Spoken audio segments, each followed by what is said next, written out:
Hi అండి, good morning. అందరికీ శ్రావణ మాసం వరలక్ష్మి శుభాకాంక్షలు. నాకు ఈరోజు ఇంట్లోకి బయట ఒక ఇద్దరికి ప్రసాదాలు చేసేది ఉంది. దానికోసం పొయ్యి అంతా రెడీ చేసుకుంటున్నాను.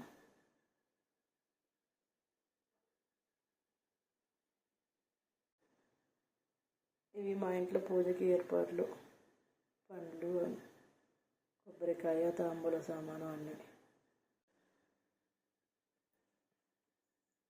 ఆ తర్వాత వచ్చేసి పూర్ణాలకి శనగపప్పు నానబెట్టాను. రాత్రి నానింది మంచిగా.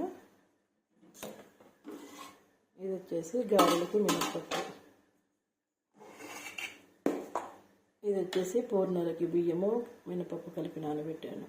ప్రసాదాలు అంటేనే చింతపండు పులిహోర ఉండాలి కదా, అందుకని చింతపండు కూడా నానబెట్టేసాను.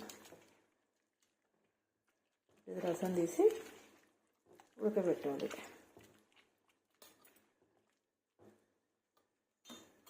మొత్తం అయ్యాక మళ్ళీ ఒకసారి ఇంకా వీడియో తీస్తాను. బాయ్. పులిహోర కోసం చింతపులుసు ఉడుకుతుంది. కుక్కర్లో అన్నం కూడా పెట్టేసా.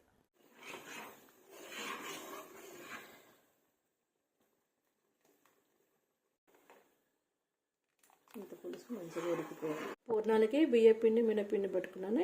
ఈ పూత పిండిలో కొంచెం బెల్లము, ఒక స్పూన్ ఉప్పు వేసి మంచిగా కలుపుతున్నాను.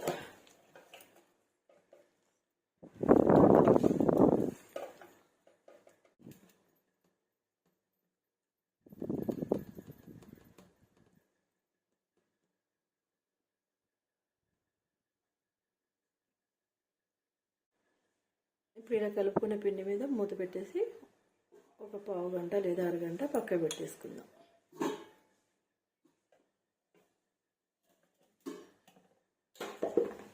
ఇందుకు శనగపప్పు కూడా ఉడికింది. నేను ఒక్కసారి మిక్సీలో తిప్పేసి ఉడికించుకుందాం. హాయ్ అండి, ముందంతా వీడియో చూస్తారు కదా, ఇది నిన్న అప్లోడ్ చేయాల్సిన వీడియో. నిన్న సమయం లేక చేయలేదు.